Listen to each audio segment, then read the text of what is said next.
നമസ്കാരം, ഏവർക്കും post market റിപ്പോർട്ട്സുകളിലേക്ക് സ്വാഗതം. ഇന്ന് ജൂൺ 15. അങ്ങനെ ശക്തമായ ഒരു ഗ്യാപ്പ് അപ്പ് ഓപ്പണിങ്ങിനെ തുടർന്ന് ഇന്നും ഇന്ത്യൻ മാർക്കറ്റിന് തുടർച്ചയായി രണ്ടാമത്തെ ട്രേഡിംഗ് സെഷനിലും ശക്തമായ നേട്ടത്തോടുകൂടി തന്നെ ട്രേഡിംഗ് അവസാനിപ്പിക്കുവാൻ സാധിച്ചെങ്കിലും ഇന്ന് മാർക്കറ്റും നിക്ഷേപകരും പ്രതീക്ഷിച്ച ഒരു നേട്ടത്തോടുകൂടി ട്രേഡിംഗ് അവസാനിപ്പിക്കുവാനായോ ഇല്ലയോ എന്നുള്ള കാര്യത്തിൽ സംശയം ബാക്കി നിൽക്കുന്നുമുണ്ട്. US ഇറാൻ ഡീലിന് പുറമെ മറ്റെന്തെല്ലാം ഘടകങ്ങൾ ഇന്ന് മാർക്കറ്റിനെ നേട്ടത്തോടുകൂടി ട്രേഡിംഗ് അവസാനിപ്പിക്കുവാൻ സഹായിച്ചെന്നും കൂടാതെ ഇന്നത്തെ മാർക്കറ്റിന്റെ നേട്ടത്തിന്റെ പകുതിയോളം ഭാഗം ചോർന്നു പോകുവാനും ഇടയാക്കിയ കാരണങ്ങൾ എന്തൊക്കെയാണെന്ന് കൂടി വിശദമായി തന്നെ ഈ വീഡിയോയിൽ നമുക്ക് പരിശോധിക്കാം. ലീഡിംഗ് ആയ എല്ലാ ഇൻഡസ്ട്രീസുകളിലും ശക്തമായ ഗ്യാപ്പ് അപ്പ് ഓപ്പണിംഗ് ആയിരുന്നു ലഭ്യമായിരുന്നതും ഇന്ന് രാവിലെയോടുകൂടി US ഇറാൻ പോസിബിൾ ഡീലിനെ കുറിച്ചുള്ള US പ്രസിഡന്റിന്റെ പ്രഖ്യാപനത്തിനെ തുടർന്ന് ഇന്നത്തെ ഓപ്പണിംഗ് സെഷനിൽ തന്നെ 24,000 എന്ന സൈക്കോളജിക്കൽ ലെവൽ നിഫ്റ്റിക്ക് മറികടക്കുവാൻ സാധിച്ചു. എങ്കിലും ഈ ലെവലിൽ നിലനിൽക്കുവാനായില്ല. പിന്നീട് രാവിലെ 10:50 വീണ്ടും ഈ ലെവൽ ടെസ്റ്റ് ചെയ്യപ്പെട്ടെങ്കിലും 11 മണിയോടുകൂടി ഈ ലെവലിൽ നിന്നുമുള്ള ഗ്രിപ്പ് നഷ്ടപ്പെടുകയും ചെയ്തു. പിന്നീട് ഉച്ചതിരിഞ്ഞ് 3 മണിയോടുകൂടി മാർക്കറ്റിൽ അനുഭവപ്പെട്ട ദുർബലതയെ തുടർന്ന് 23,817 എന്ന ലെവലിൽ സപ്പോർട്ടും എടുക്കുവാൻ സാധിച്ചു. തൽഫലമായി 231 പോയിന്റുകളുടെ നേട്ടത്തോടുകൂടി 23,853 എന്ന ലെവലിൽ ട്രേഡിംഗ് അവസാനിപ്പിക്കുവാൻ സാധിച്ചെങ്കിലും ഇന്നത്തെ ഡേ ഹൈയിൽ നിന്നും 150 പോയിന്റുകൾ ചോർന്നു പോവുകയും ചെയ്തു. അതേസമയം സെൻസെക്സിന് 736 പോയിന്റുകളുടെ നേട്ടത്തോടുകൂടി ക്ലോസിംഗ് രേഖപ്പെടുത്തുവാനായപ്പോൾ ഇന്നത്തെ ഡേ ഹൈയിൽ നിന്നും 500-ലേറെ പോയിന്റുകൾ ചോർന്നു പോവുകയും ചെയ്തു. എങ്കിലും ബാങ്ക് നിഫ്റ്റിക്കും 384 പോയിന്റുകളുടെ നേട്ടത്തോടുകൂടി ട്രേഡിംഗ് അവസാനിപ്പിക്കുവാനുമായി NSEയുടെ അഡ്വാൻസ് ഡിക്ലൈൻ റേഷ്യോയിൽ 2,294 സ്റ്റോക്കുകൾക്ക് നേട്ടത്തോടുകൂടി തന്നെ ട്രേഡിംഗ് അവസാനിപ്പിക്കുവാനായപ്പോൾ ആകെ 747 സ്റ്റോക്കുകൾക്ക് മാത്രമേ നഷ്ടത്തോടുകൂടി ട്രേഡിംഗ് അവസാനിപ്പിക്കേണ്ടതായിട്ടും വന്നുള്ളൂ.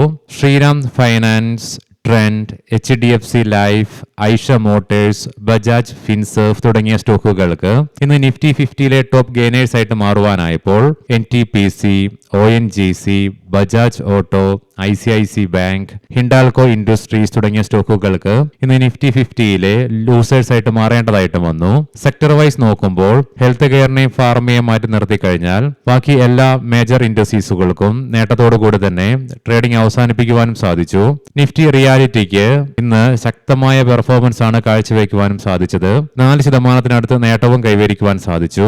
അതേസമയം ഓട്ടോ, മെറ്റൽ, കൺസ്യൂമർ ഡ്യൂറബിൾസ് തുടങ്ങിയ മേഖലകൾക്ക് 2% നേട്ടവും കൈവരിക്കുവാൻ സാധിച്ചു. ഓർഡർ മാർക്കറ്റ്സുകളും ഇന്നത്തെ റാലിയിൽ നിന്നും വിട്ടുനിന്നില്ല.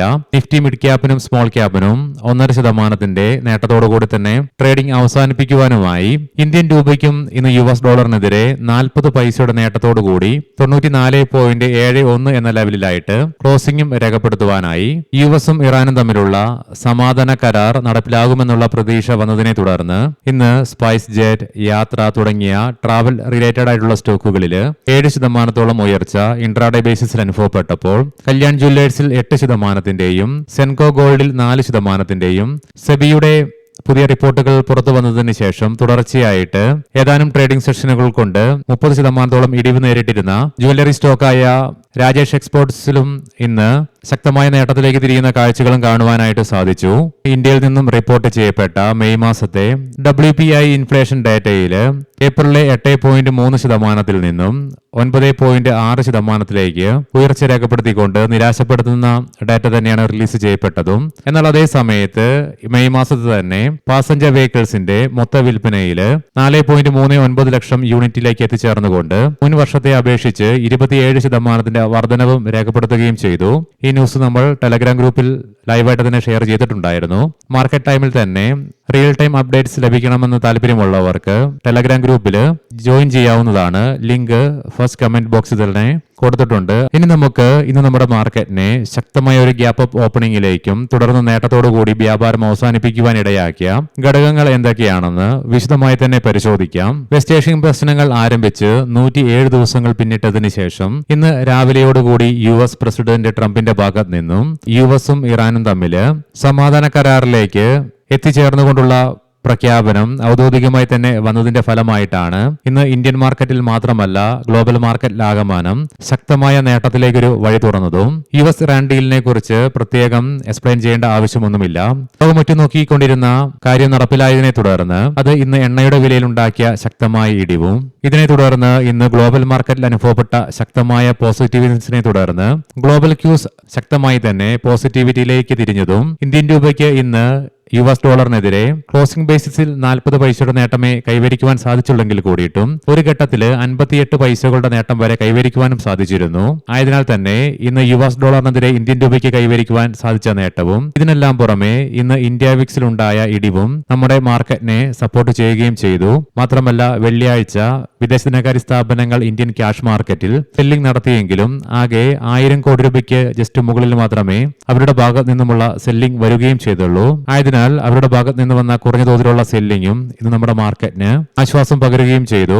എന്നാൽ അതേ സമയത്ത് മാർക്കറ്റും നിക്ഷേപകരും പ്രതീക്ഷിച്ചിരുന്ന ഒരു ശക്തമായ പ്രകടനം ഇന്ന് ഗ്ലോബൽ മാർക്കറ്റുകൾക്ക് മാത്രമല്ല ഇന്ത്യൻ മാർക്കറ്റിനും നിലനിർത്തുവാനായില്ല.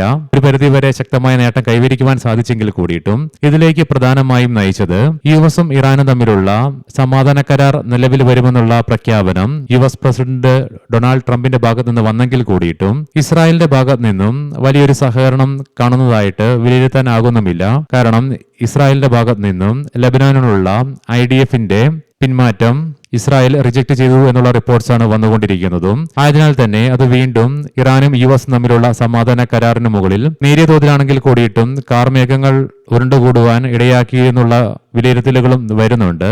അതിനി എത്രത്തോളം ഡെവലപ്പ് ആകുമോ ഇല്ലയോ എന്നുള്ള കാര്യത്തിൽ നോക്കിക്കണ്ടു തന്നെ അറിയേണ്ടതായിട്ടുണ്ട്. കാരണം US ഇറാൻ പ്രശ്നങ്ങൾ അവസാനിപ്പിക്കണമെങ്കിൽ ഇറാൻ മുന്നോട്ട് വെച്ച ഏറ്റവും വലിയ ഒരു ഡിമാൻഡുകളിൽ ഒന്നായിരുന്നു ഇസ്രായേൽ സേന ലെബനോണിൽ നിന്ന് പിന്മാറണമെന്നുള്ളത്. എന്നാൽ ഇതിൽ നിന്ന് ഇസ്രായേൽ പിൻവലിഞ്ഞിട്ടുമുണ്ട്.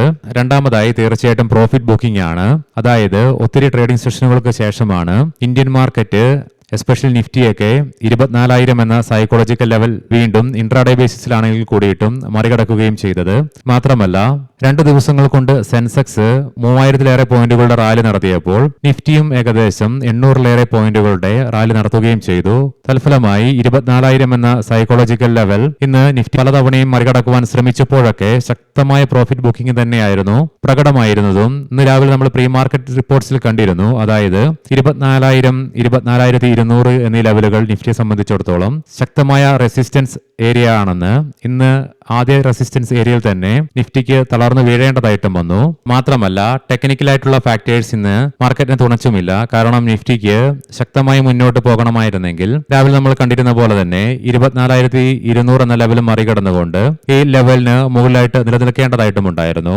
എന്നാൽ അതിലൊരു പരിസരത്തിലേക്ക് പോലും നിഫ്റ്റിക്ക് ഇന്ന് എത്തിച്ചേരുവാനുമായില്ല. ഇനി നമുക്ക് ഗ്ലോബൽ മാർക്കറ്റുകൾ പരിശോധിക്കാം.